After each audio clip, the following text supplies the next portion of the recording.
¿Qué tal, mis amigos, mis amados hermanos en Cristo Jesús? Cuando hablo de hermanos, hablo del género humano, hombres o mujeres. Quiero desearles que estén pasando una bonita tarde. Yo soy el pastor Porfirio Álvarez y estoy presentando su programa Tiempos de Libertad en Cristo Jesús.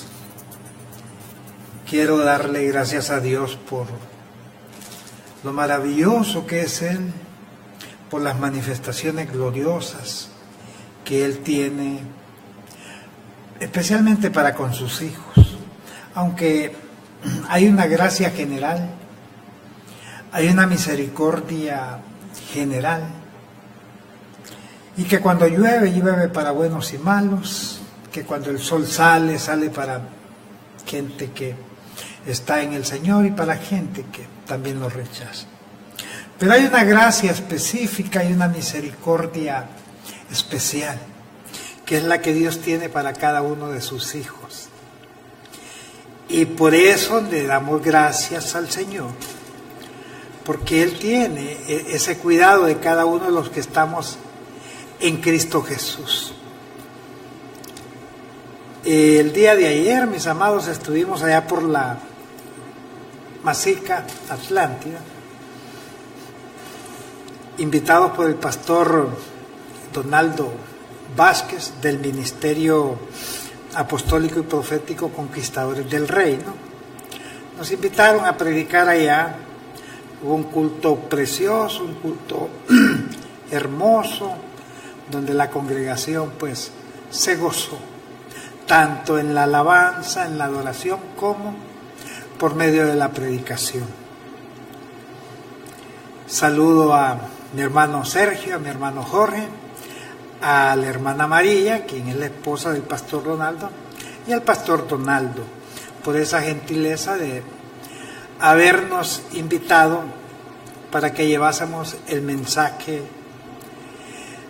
de la palabra de Dios a la congregación que tiene este Ministerio Apostólico y Profético Conquistadores del Reino, allá en la Masica Atlántida, aunque tengo entendido que tiene en muchas partes del país también congregaciones o iglesias, como comúnmente se le llama a las diferentes congregaciones.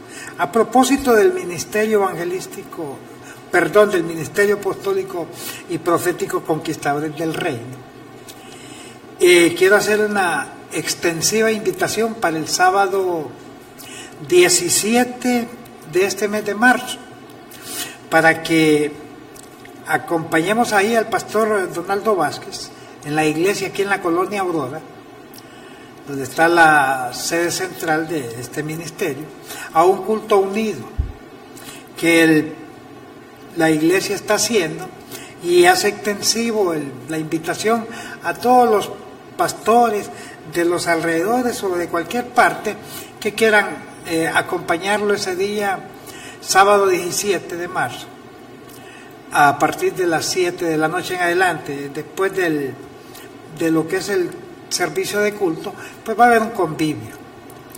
Esto es algo que el pastor y su congregación están haciendo para agasajar a los padres que estén o que estemos ahí presentes en el nombre de Jesús, ¿verdad?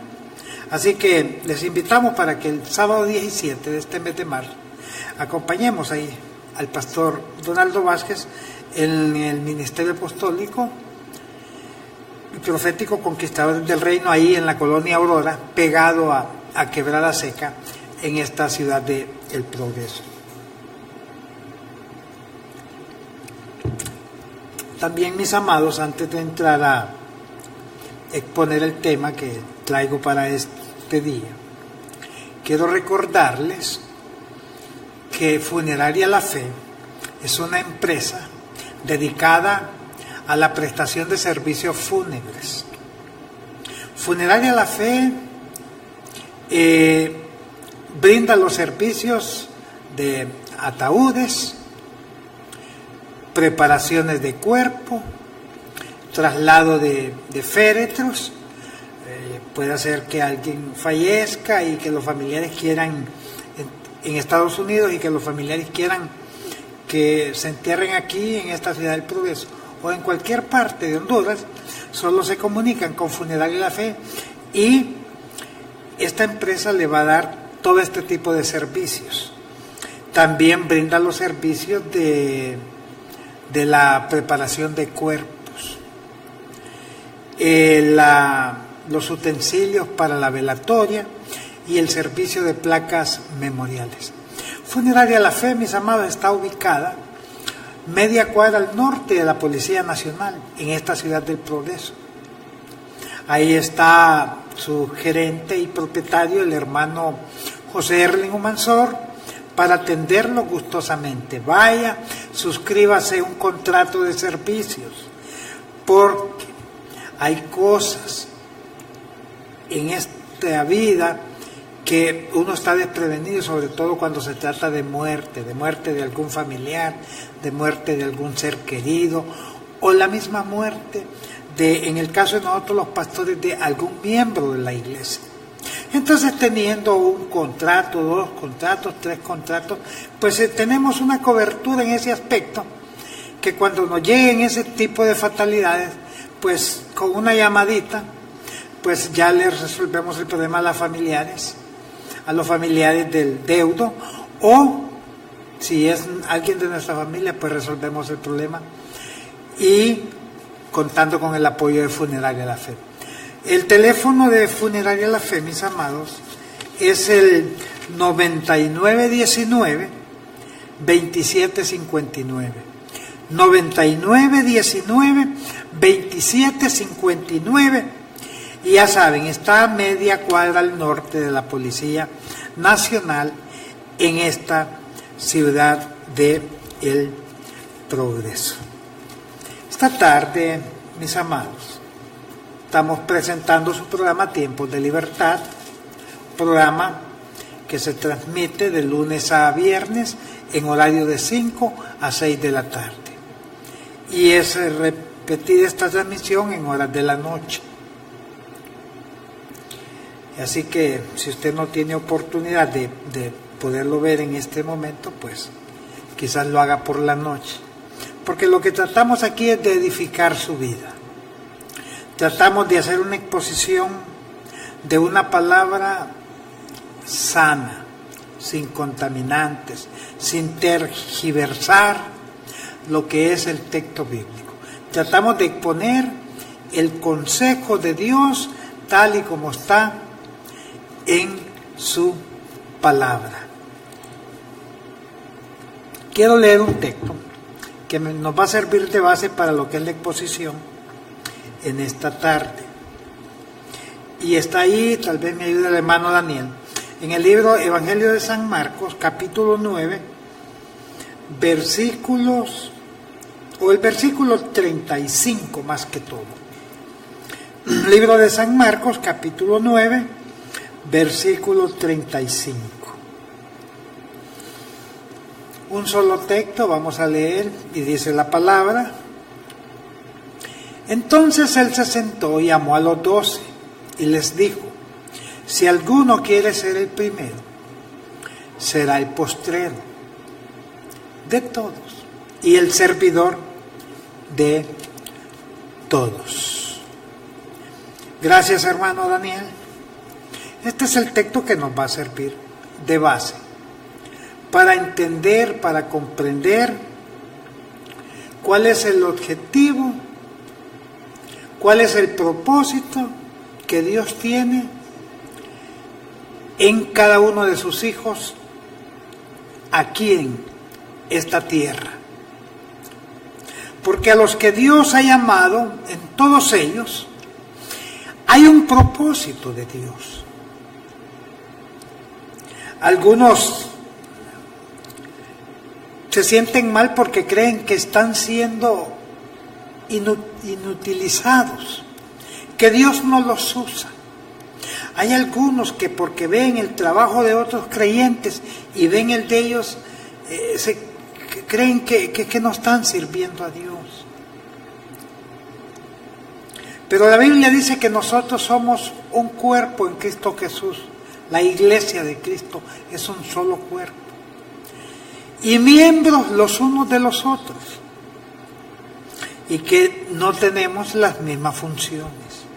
Pero de tal forma, mis amados, que todo aquel que ha sido llamado con llamamiento santo, sí hay propósito de Dios en cada uno. Así que usted no sienta que no sirve a Dios. Hoy vamos a hablar un poco de lo que es el servicio dentro de la obra de Dios y lo que no es servicio, pero que muchos creen que sí están sirviendo de esa forma, pero no lo es. Por eso leímos este texto en el libro de Marcos 9:35, donde dice pues que Jesús se sentó y los llamó a los 12 y les dijo: si alguno quiere ser el primero, será el postrero. Si alguien quiere ser el primero, va a ser el último. De todos.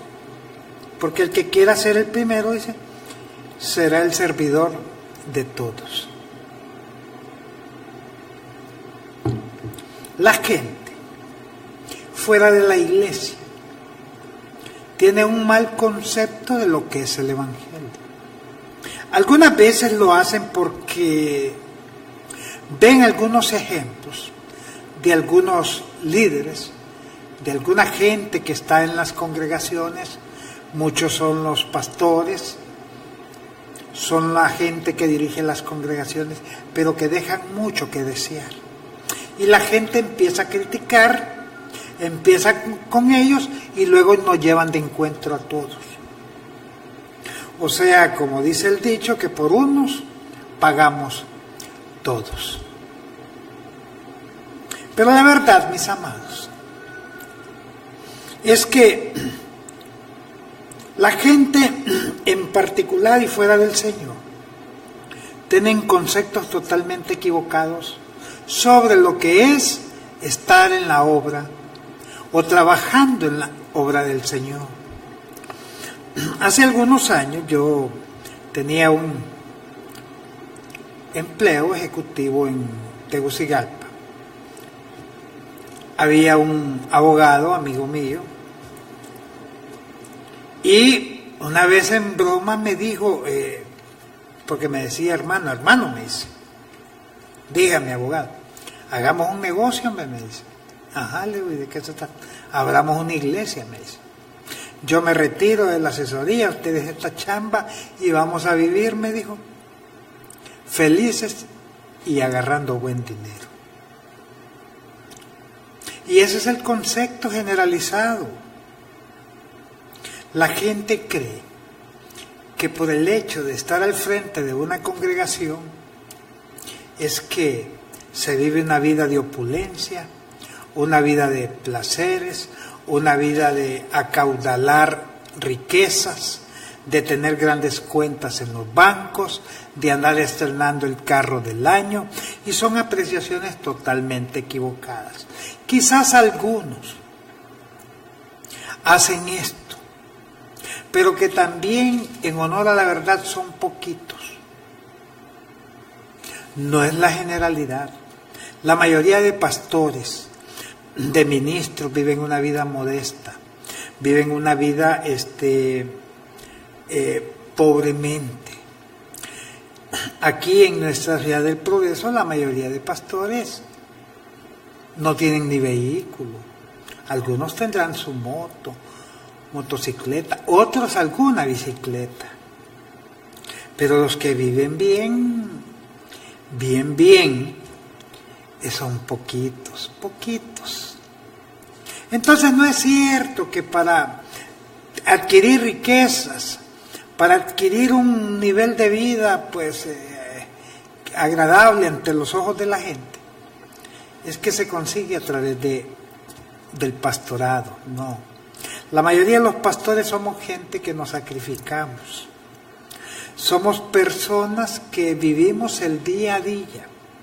Algunos con mayores ingresos que otros, pero dentro de lo que es la normalidad, sin tener sueldos estratosféricos, sin tener quizás enormes ganancias en algún negocio que tengamos, sino que el Señor nos va proveyendo y nos va dando lo que necesitamos. Eso sí, honramos los compromisos que tenemos y Dios nos provee todo lo necesario para la manutención de nuestros hijos y todo lo que se necesita en el hogar. Porque Dios es un Padre que está pendiente de cada uno de nosotros.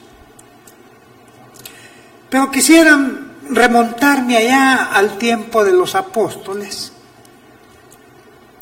para que ustedes vean que esto de creer que en Cristo Jesús se va a vivir una vida de glamour no es nada nuevo. Y esto empieza con los mismos apóstoles de nuestro Señor Jesucristo.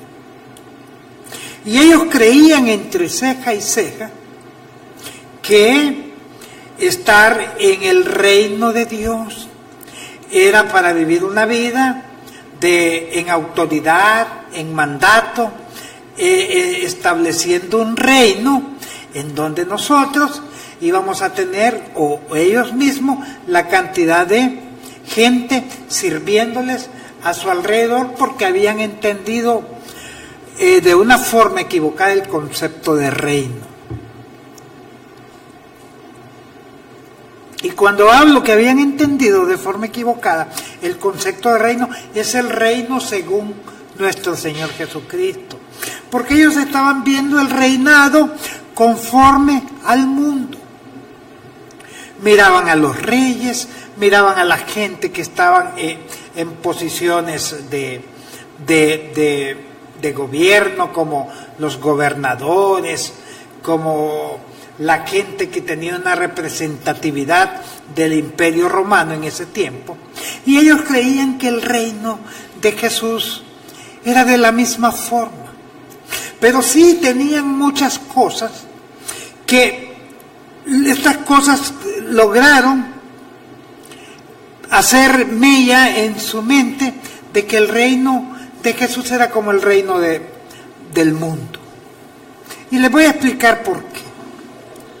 Aunque en el texto que leímos Jesús les dice que el que quiera ser el mayor tiene que ser el servidor de todos. Pero hagamos un poquito de historia, veamos el relato. Cuando Jesús se va de Nazaret hacia Capernaum, la primer casa que Jesús visita allí es la casa donde vivía la suegra de Pedro. Ahí Jesús llega a esta casa, la doñita está enferma y Jesús la sana. Inmediatamente esta señora se levanta y empieza a atender a nuestro Señor Jesucristo, más las personas que lo acompañaban. Pedro está viendo ahí. Posiblemente ahí estaba Jacobo y estaba Juan. Que estas personas eran inseparables con Pedro, puesto que trabajaban con él en la empresa que Pedro tenía, que era la de la pesca. Pedro era dueño de unos 2 barcos pesqueros, en los cuales pues él tenía su negocio, se dedicaba a la pesca y vendía el producto. Entonces ve que Jesús sana a su suegra. Después, Jesús, cuando está a las orillas del lago de Genesaret, le dice a Pedro que le preste su barca, porque se quiere dirigir a la multitud. Pedro había pasado tirando la red toda la noche, al caso que supongo que cuando Jesús llega era entre 5 o 6 de la mañana, y que la gente empezó a llegar, empezó a acercarse a Jesús, porque Jesús era muy querido en Capernaum. La gente literalmente amaba a Jesús. Cuando se daban cuenta que Jesús estaba en algún sitio, la gente acudía. Unos porque creían en lo que él predicaba y otros que acudían por ver qué conseguía. Porque de todo hay en la gente, ¿verdad? Hay quienes hacen las cosas porque lo sienten hacer de corazón y hay otros que van por algún interés. Pero eso no es de extrañarse. Entonces Jesús era amado en esta ciudad de Capernaum, al tal grado que Jesucristo, de sus 3 años y medio de ministerio, ahí vivió casi 22 meses. Es más, ustedes se acuerdan del relato, cuando el paralítico que es cargado en hombros y lo suben por el techo de una casa y lo bajan para que Jesús orase por él y lo sanara, pues fue ahí mismo en Capernaum. No podían entrar porque las multitudes tenían rodeada totalmente la casa. Entonces idearon subirlo por arriba. Eso fue en Capernaum. Después de que Jesús predica el sermón, le dice a Pedro: boga mar adentro. Y estando allá, le dice Jesús: echa la red. Pedro le dice: Señor, toda la noche hemos estado tirando la red y no hemos pescado nada. Pero en tu nombre, le dice, la voy a echar. Y tira la red. ¿Y qué sucede?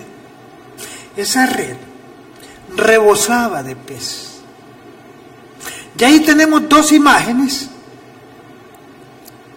de 2 actuaciones de Jesús. 1, que sana a su suegra, y 2, que hay un milagro de una multiplicación o que un montón de peces buscaron la red. Se peleaban los peces por meterse a la red, de tal forma que no la podían ni sacar. Ya con estos 2 actos tenemos que ir analizando desde el punto de vista de los apóstoles, que en ese momento todavía no se habían convertido, sino que ya están viendo las cosas desde un punto de vista simplemente material y de muchos beneficios para ellos.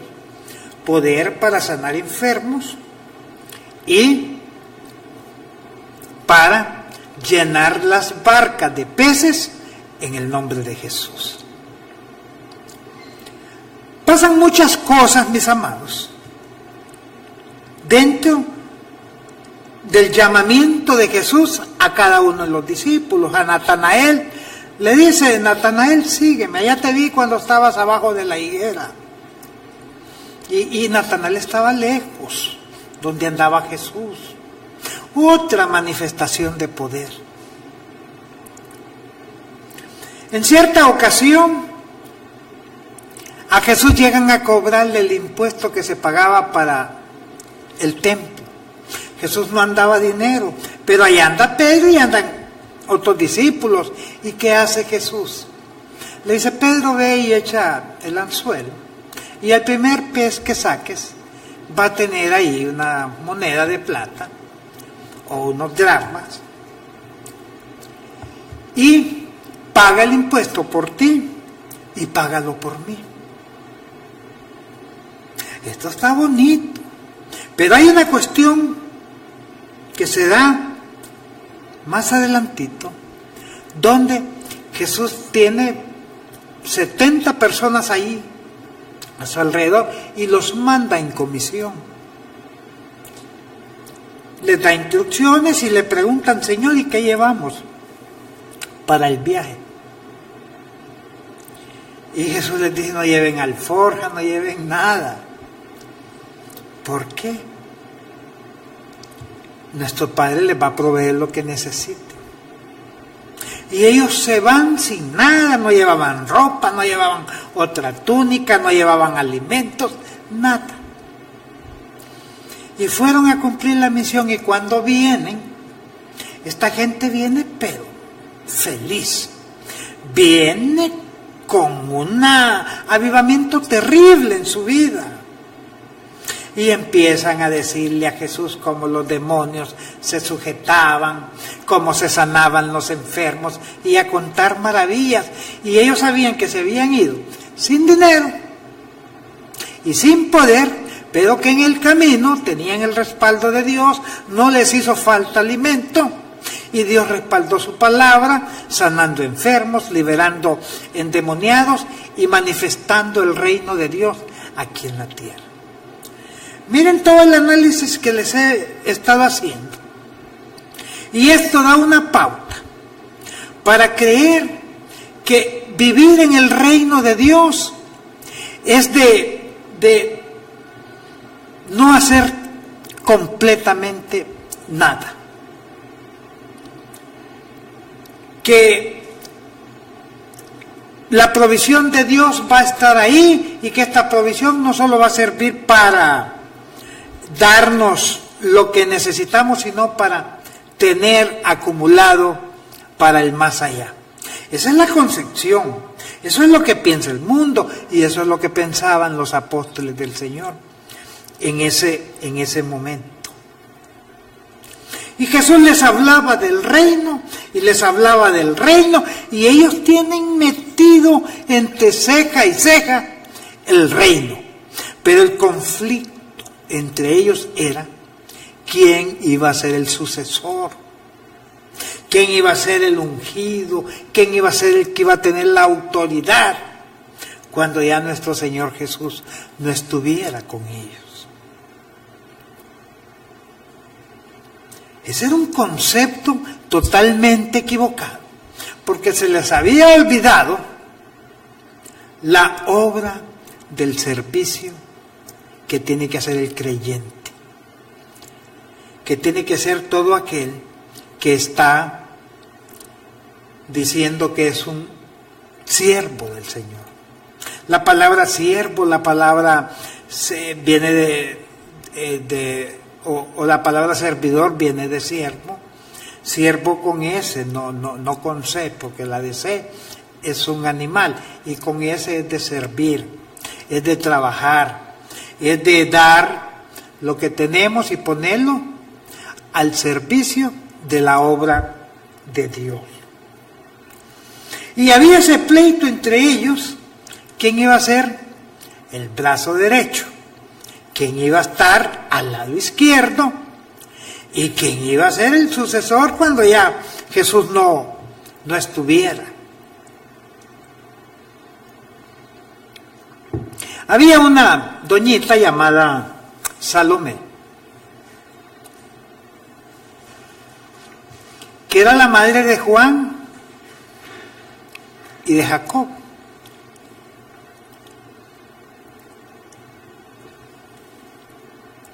El marido de ella, Zebedeo, también era un hombre que tenía sus recursos y era uno de los aportantes a lo que era el ministerio de nuestro Señor Jesucristo.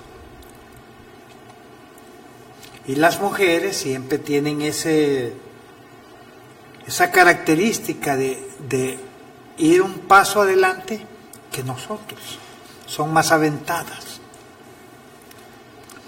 Y Salomé no se quiere dormir en sus laureles y se va donde nuestro Señor Jesucristo.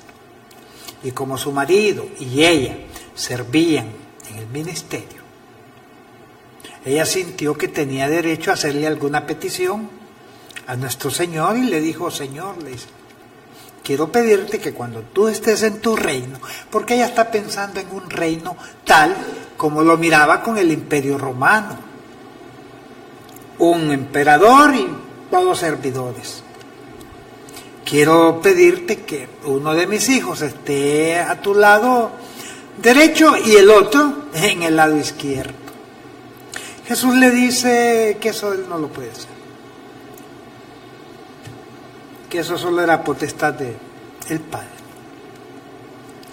Pero esto trae malestar dentro de todo el grupo de los apóstoles, porque todos estaban peleando la guayabita. Todos querían esos puestos que esta señora había pedido para Juan y para Jacobo. Judas el Iscariote le brillaban los ojos cuando miraba a Jesús, porque él creía que era el más vivo, porque era el que manejaba las finanzas. Pedro no se quedaba atrás, porque Pedro era de los afines a nuestro Señor. Dentro de los 12 había un grupito de 3 apóstoles que eran los que siempre andaban con nuestro Señor Jesucristo, que era Pedro, Juan y Jacobo. Era el grupo más selecto de entre los 12. Pero el pleito era entre todos, porque sabían que se estaba hablando de un reino, pero ellos no entendían qué tipo de reino. Ellos habían visto las manifestaciones de Jesús y pensaron, esto va a ser en grande, no va a haber nada que no podamos hacer.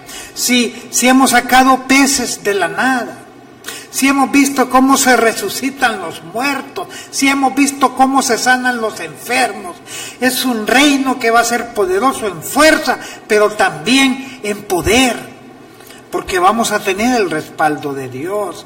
Y pensaban que esto los iba a convertir a ellos en los amos y señores de lo que era el reino de Dios. Esta es la realidad, mis amados, que vivían ellos, y por eso se peleaban el querer ser el sucesor de nuestro Señor Jesucristo, el querer estar sentado a la derecha o a la izquierda, que estas eran posiciones de autoridad en cualquier reino.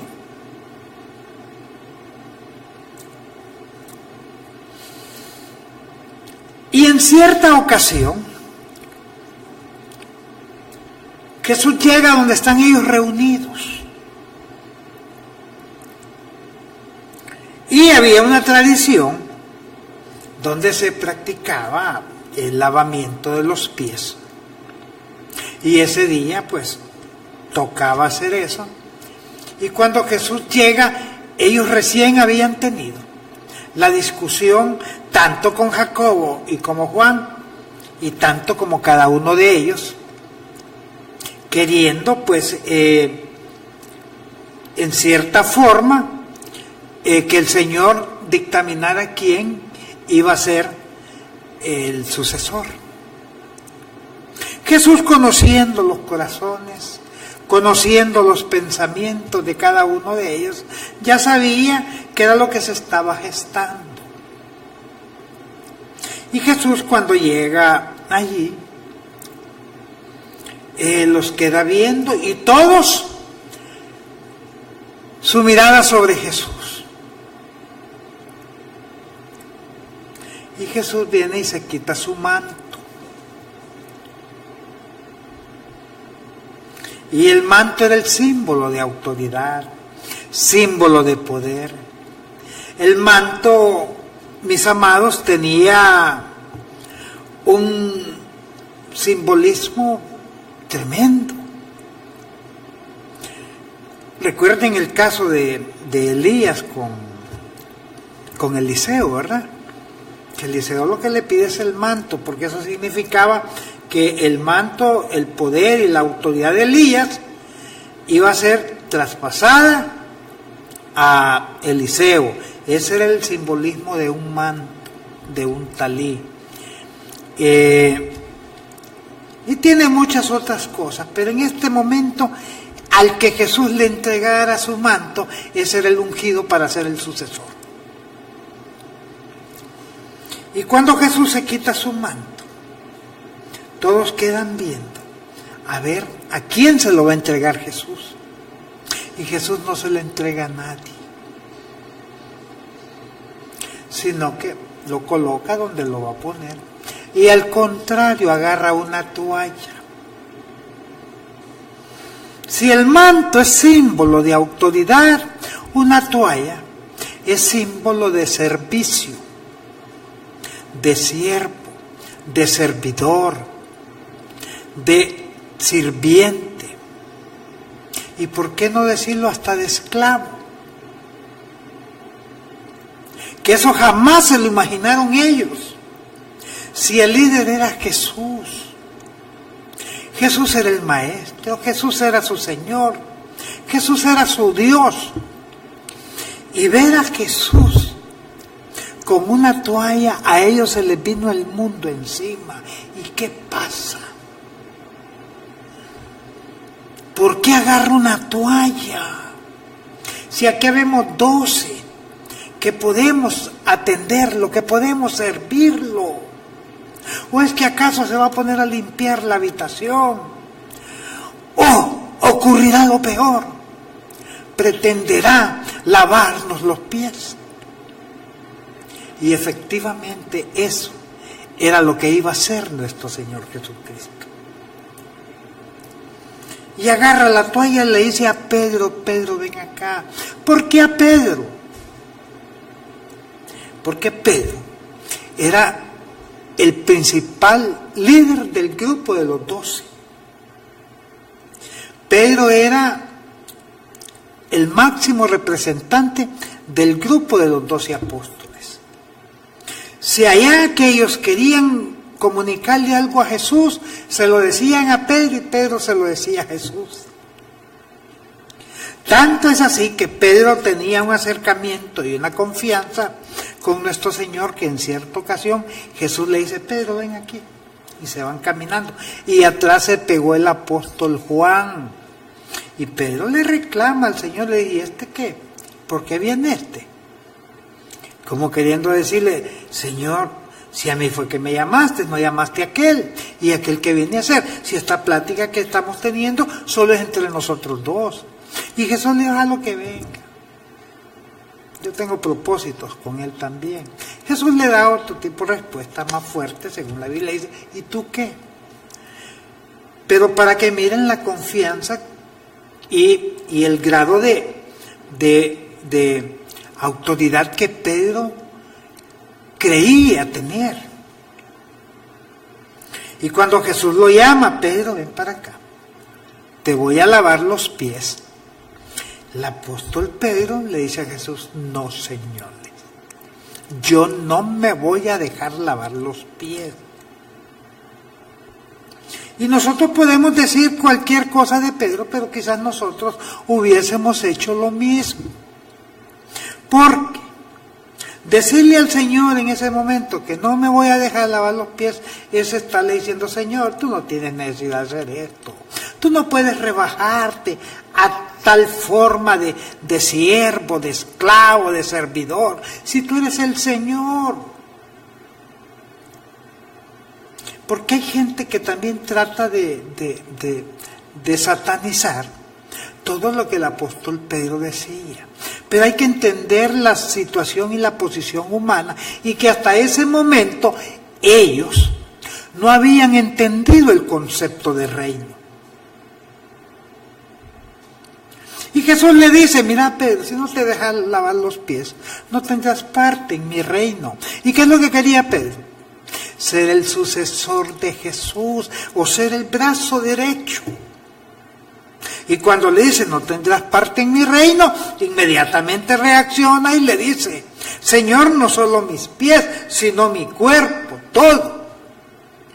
Pero Pedro no está pensando en el reino que Jesús ha querido mostrarles desde que empezó a hablar con ellos, porque ellos todavía no habían convertido sus pensamientos. Ellos están viendo un mundo material y creen que el reino de Jesús se va a manifestar de la misma forma que el mundo se manifiesta. Y por eso le dice: no solo mis pies, sino mi cuerpo, porque él está buscando una posición. Y es ahí donde ya Jesús les da una enseñanza sobre lo que es el reino y en qué consiste el reino de Dios. Y les dice: todo aquel que quiera ser el primero tiene que ser el servidor de todos. Así como el Hijo del Hombre no ha venido para ser servido, sino para servir. Porque, mis amados, el reino de Dios consiste en servicio. Son dos los aspectos en que abarca lo que es el reino de Dios. Uno es la adoración a Dios. Dentro de la adoración va todo aquello que nosotros hacemos para alabar, adorar y glorificar a Dios. Cuando estamos en oración, Es algo que estamos en intimidad con el Padre. Y el hecho de estarle contando a Él no es lo que estamos pensando, lo que estamos sintiendo, lo que queremos. Estamos diciéndole: Señor, es que solo tú puedes resolverme esto. Cuando estamos estudiando su palabra, estamos escuchando o leyendo el consejo de Dios, lo que Dios nos dice. Entonces el reino de Dios consiste en adoración, que esa es la línea vertical hacia arriba. Pero también hay una línea horizontal que es la de servicio, y que es la que muchos queremos ignorar. Esa línea horizontal que ya no tiene que ver con Dios, sino que tiene que ver con el prójimo, con la humanidad, para que Dios sea exaltado. Como que no nos gusta oír de eso y como que no nos gusta ver esta realidad. El reino de Dios consiste en adoración y en servicio. Son dos los mandamientos que tienen que cumplirse para darle cumplimiento a lo que es toda la ley de Dios. El primero es: amarás al Señor tu Dios con toda tu mente, con todo tu ser y con todo tu corazón. Y el segundo, y eso es adoración. Y el segundo mandamiento es: amarás a tu prójimo como a ti mismo. Que esto es servicio. Hay gente que quiere estar vegetando en las congregaciones. Hay gente que no quiere mover un dedo para ver en qué puede contribuir en el desarrollo de lo que es la obra de Dios. La vida del cristiano debe ser una vida de servicio, tanto en lo que es la congregación, en los proyectos, en todo aquello que se quiere llevar a cabo, como fuera de las congregaciones, fuera de las puertas de la iglesia. Puede ser en el hogar, puede ser con los vecinos, en el barrio, en el municipio, en la ciudad, en el país o en el mundo. Pero tenemos que tener una vida de servicio, porque el que quiera ser el mayor en el reino de Dios tiene que ser el servidor de todos. Porque el problema es que la gente y dentro de las iglesias han confundido lo que es ser líder, han confundido lo que es el liderazgo cristiano. El mundo te dice: ¿cuántas personas te sirven? Tantas, entonces sos un buen líder. Otros dicen: pues yo tengo mucho más, entonces vos sos un gran líder. Porque miden el liderazgo de la gente por el número de personas que les sirven. El liderazgo, según nuestro Señor Jesucristo y según el reino de Dios, se mide por las personas que tú sirves. Y entre más gente estás sirviendo, más estás acrecentando tu liderazgo y mayor es tu galardón en el reino de los cielos. Porque el reino de los cielos no consiste en ser servido, sino en servir. Anda mucha gente por ahí diciendo que andan estableciendo el reino de Dios. Miren, no se trata de andar sembrando estacas. No se trata de andar echando aceite y marcando territorios. El reino de Dios se ensancha cada día más en la medida que el pueblo, la iglesia de Cristo Jesús, empieza a servir, empieza a predicar el evangelio, empieza a hacer buenas obras, empieza a vestir al desnudo, a darle comida al hambriento, a darle consuelo al que está desconsolado, a hacer todo esto, mis amados, para que la gloria de Dios sea exaltada. En esto consiste establecer el reino de Dios aquí en la tierra.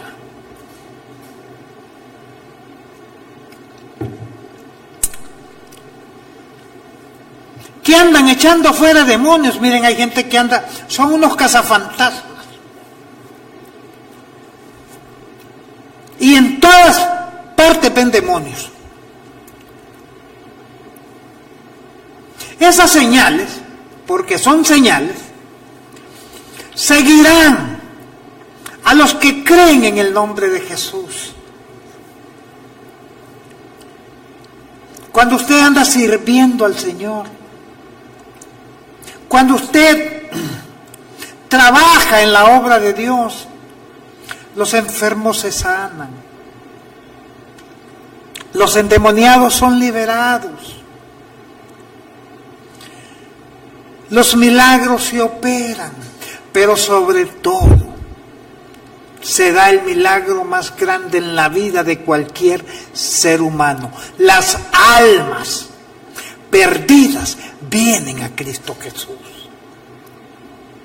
Y esa es la mayor obra que la iglesia puede realizar y que nuestro Señor Jesús dijo: mayores cosas que las que yo hago harán. Pero no se estaba refiriendo a que Él caminó sobre las aguas, a que con 2 peces y 5 panes alimentó una gran cantidad de gente. No se estaba refiriendo a que al siervo de centurión solo dio la palabra y se sanó. No se está refiriendo a que a Lázaro llegó a la tumba y dijo: Lázaro, ven fuera. No se está refiriendo a eso. Esas son señales. Y las señales están ahí para seguir a todo aquel que anda trabajando, que es un obrero aprobado en la grey del Señor. Porque las señales nos siguen, las bendiciones nos siguen. Así que nosotros no tenemos ni que andar buscando señales, ni andar siguiendo bendiciones, porque el compromiso de Dios, mis amados, es que todo esto nos va a seguir, nos van a alcanzar, nos van a hacer que todo sobreabunde y que la gloria de Dios va a ser, mis amados, exaltada. En el libro de Corintios, en 1 de Corintios 15:58, dice la palabra ahí, que todo nuestro, dice así el texto: así que, hermanos míos, amados, estad firmes y constantes, creciendo en la obra del Señor siempre, sabiendo que vuestro trabajo en el Señor no es en vano. Sabiendo que vuestro trabajo en el Señor no es en vano. Entonces, si el reino de Dios consiste en adorar a Dios y en servir a nuestros semejantes, hay una promesa explícita de parte de Dios que todo ese trabajo no va a ser en vano, sino que va a ser bien remunerado. ¿Y de qué forma? Las bendiciones nos alcanzarán todos los días de nuestra vida. Y en la casa de Jehová, decía el salmista, moraré por largos años. Entonces, mis amados, tenemos aquí que ese concepto que el mundo maneja de lo que es trabajar en la obra de Dios es totalmente errado. Y también para todos aquellos hermanos que creen que la iglesia es un panal de abejas, eso también sáquenlo de su mente. En un panal de abejas hay 3 tipos de abejas. Está la abeja reina, están las obreras, la colonia, y está el zángano. El zángano no trabaja, el zángano no hace nada, nada más una vez en su vida tratan de alcanzar a la reina, que es la que vuela más alto, y allá la fertilizan para que la abeja reina para para y para huevecillos, donde van a nacer más abejas. Pero el zángano es el que se come la miel que las obreras hacen. Y para vergüenza de muchos, o de la iglesia también lo digo, hay muchos zánganos dentro de la iglesia. Hay vividores dentro de la iglesia. Tenemos gente en nuestros asientos o al frente, echándole el ojo al hermano para sacarle dinero. Y eso es convertirse en un zángano. Aquí no se necesitan zánganos. Aquí en la iglesia de Cristo Jesús se necesitan personas que tengan un corazón dispuesto al trabajo en la obra del Señor para que Dios sea glorificado. No basta con levantar nuestras manos al cielo y estar haciendo una oración farisaica para que la gente crea que somos espirituales y que somos hombres o mujeres de oración, y cuando no hacemos nada para el servicio en la obra de Dios. Eso es falso. El obrero se conoce por su trabajo. El árbol se conoce por sus frutos. Si es alguien que solo es bla, bla, bla y no tiene acción, no tiene obra, ese no es del Señor. El Hijo de Dios se conoce porque pone su diligencia. El Hijo de Dios se conoce porque pone su vida, lo que tiene, al servicio de la obra de Dios. No escatima esfuerzo. Este nunca se siente cansado. Y aunque llegue adolorido de algún trabajo que desempeña, pero tiene que ir a hablar de la palabra, tiene que ir a orar, tiene que hacer algo, que algún compromiso que tiene con la iglesia, ese se levanta y se va, y el Señor lo fortalece. Este es el tipo de creyentes que el Señor quiere. Esos que no escatiman esfuerzo, esos que trabajan en tiempo y fuera de tiempo. Ay, de aquellos creyentes que solo pasan quejándose y lamentándose y diciendo: ay, es que yo ya tengo 15 años de estar en el Señor, ya trabajé suficiente. Que el Señor le reprenda esa pereza, porque más que una pereza física, es una pereza espiritual. Y hay que sobreponernos. La carne nos dice: quédate acostado, mas el Espíritu Santo nos dice: levántate, ponte en pie, que hay que ir a pelear la buena batalla en el nombre de Jesús. Así que, mis amados, iglesia que estás sintonizándonos, habla con tu pastor y dile: pastor, aquí estoy, dígame en qué puedo servir aquí en la obra. No, hay gente que son las 2, 3 de la mañana, agarran el teléfono: pastor, haga una oración por mí. Se vuelven una carga. Gente que no le gusta orar. Deje de martirizar a su pastor. Tal vez este hombre se ha acostado tardísimo, cansado de toda la labor que realiza, y usted bien puede orar en el nombre de Jesús. Si la Biblia dice que usted es santo, santa, es rey y es sacerdote. Usted habla al Padre en el nombre de Jesús y Dios le escucha tanto como le escucha a su pastor. Mis amados, tiempo nos hace falta. Pero bien,